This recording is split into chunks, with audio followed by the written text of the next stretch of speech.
Apa? Kau pergi Afrika buat apa?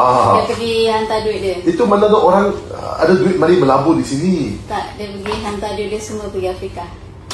Duit yang dia dah songlak kat sini semua dia hantar pergi Afrika. Tuan Farhaj sekarang dah jadi Turkish punya warga negara. Dia pun dah hantar semua duit-duit yang dia Anwar suruh songlak. Farhaj. Semua dah jadi citizenship Turki. Pak Anwar, let's say if anything happen, dia akan terus pergi ke sama ada Afrika atau Turki. Farhaj sekarang jadi mana? Farhaj jadi warga negara Turki. Turki? Siapa bagi tahu tak? I tahu lah.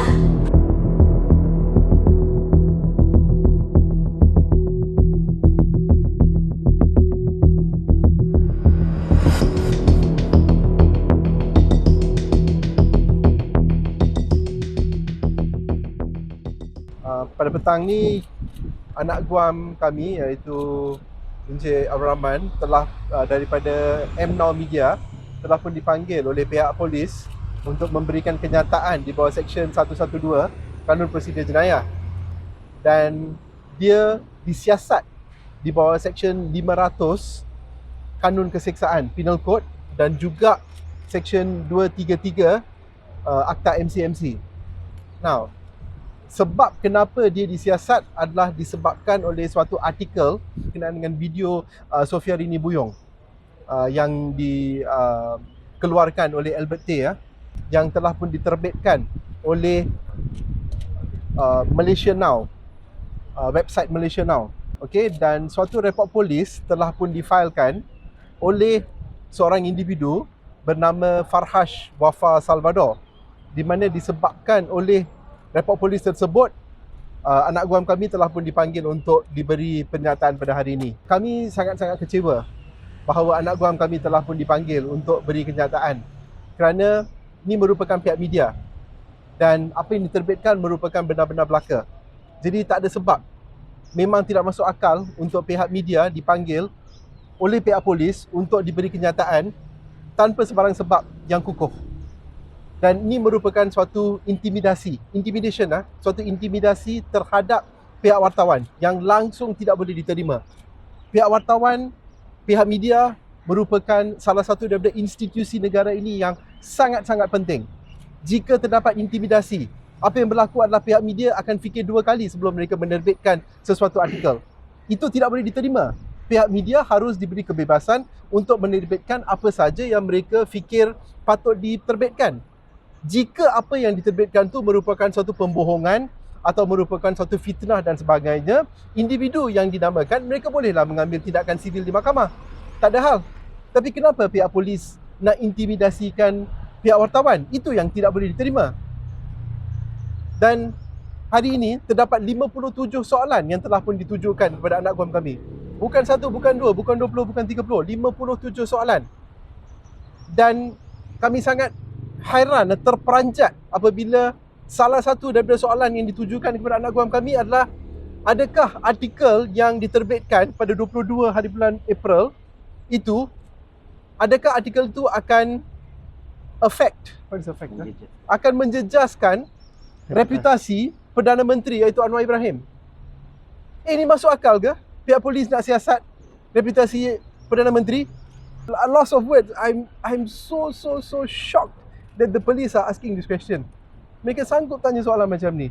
Ni siasatan di bawah Seksyen 500 dan Seksyen 233, you nak cakap pasal Perdana Menteri dan reputasi dia? Tak masuk akal. Ini merupakan satu siasatan yang memang tidak masuk akal. Kalau sesuatu yang melibatkan Farhaj tetapi mereka tanya pasal Perdana Menteri, apa kaitan Farhaj dengan Perdana Menteri? Satu negara tanya kan? Saya pun sekarang tanya. Apa kaitan dia? Kenapa pula Farhaj buat report polis, you nak tanya pasal Perdana Menteri? Maksudnya ada kaitan ke? Semua soalan, semua at the back there ada question mark untuk saya, apa yang saya katakan. Okey, jadi itu adalah statement daripada saya, di mana saya mengutuk dengan sekeras-kerasnya tindakan siasatan terhadap pihak media. Dan walaupun saya mewakili pihak MNOW, bila saya mengutuk ni bukan sahaja untuk pihak MNOW tapi untuk pihak semua media di Malaysia, di mana pihak media tidak boleh disiasat oleh pihak polis. It is completely unacceptable. Kalau di negara barat, tak mungkin ini akan berlaku. Pihak media disanjung. Pihak media merupakan salah satu daripada tunggak negara tersebut. di mana tanpa media yang bebas, negara tu pasti tidak akan menjadi negara yang a proper country, negara yang elok, sebab there will be no check and balance.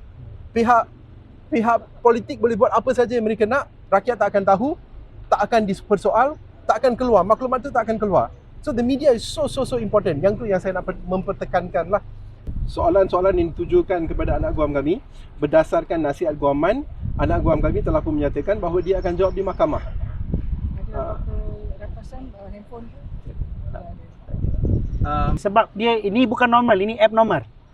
Bagaimana orang yang dikatakan terlibat di dalam abuse of power, orang yang terlibat di dalam salah guna, langsung tidak disiasat, tetapi pihak media yang mengemukakan isu ini yang disiasat pula.